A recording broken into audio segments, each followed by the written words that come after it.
So let's bring in legal analyst Rachel Fiset.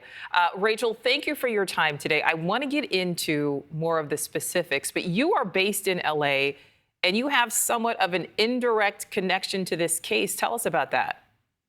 This tow yard where this car was found, where her body was found, is literally blocks away from my home. I think my husband's Tesla may have actually been towed there uh, around the same time. This is very close to my home. All right. So, yeah, that's certainly disturbing. Rachel, something that has really bothered me is the victim's age continues to be reported as 15, and that's only because her body was finally identified. Her remains were identified after what would have been her 15th birthday. But she was obviously dead long before that and had actually gone missing at the age of 13. So at this point, what stands out to you the most in a case that already appears to have a lot of twists and turns? This case has so many twists and turns, and that she was missing for 18 months prior to when she was found is incredibly troublesome to me. That the police didn't find her. I think her parents likely knew where she was or who she was with. And I think she may have been using fake IDs. There's some evidence that she was using fake IDs. It may not have been known by David what her age is, but I think where her whereabouts were likely knowable, especially given the fact that she had run away before. There was obvious trouble at home from what's coming out. And the other part of this is we don't actually know yet when her body was placed in that Tesla and when she died. So the time of death is still unknown. That's being examined by the medical examiner to get some sort of idea of when that was. There was a foul smell coming from the car, which is some degree of decomposition, but the public is not yet aware as to what that degree is. And why do you think we have yet to see any arrests? It's been 2 weeks, more than 2 weeks since she was discovered.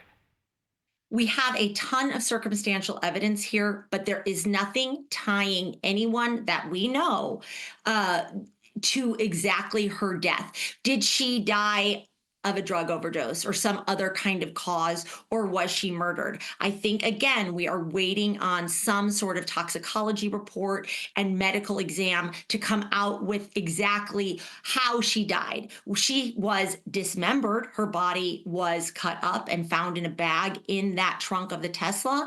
It was found near to where David was staying. There is a song called Celeste. There is a lot of circumstantial evidence that links the singer to the case, but I don't think there is any evidence linking him exactly to her death. All right. And so, last question for you here. I want to listen to a little bit more of the reporting our Ashley Banfield has done on this case. I am surprised there hasn't been an arrest yet, and I wanted to know if you are. Well, they're taking their time, Ashley, which is exactly what they should be doing. And there's a lot to untangle here. And it's important to remember he's presumed innocent, right? And we know, based on past history, there are juries in LA that will entertain absolutely insane defense theories. And so they're crossing their T's and dotting their I's, and they're being methodical, which is exactly what they should be doing. And I anticipate it's going to be a little while.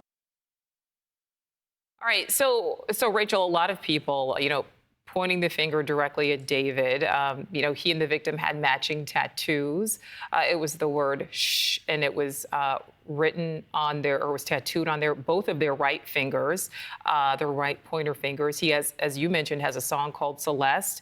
He never reported that his Tesla was stolen, but he is said to be cooperating with authorities. So kind of a two-parter here. Do you think this is a case where the public is not being told some key pieces of information that may point to someone else or could point to something like a drug overdose?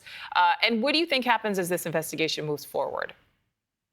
Well, they have searched the home that he was staying, and that's a big deal. We don't know what evidence was found there. I know, I am told, I understand they are looking for blood evidence. They are looking for something that ties her, because obviously she was dismembered somewhere prior to being placed in that car. So they have searched the home. That is huge. And when they find that evidence, or if they find evidence, we will likely see quicker movement.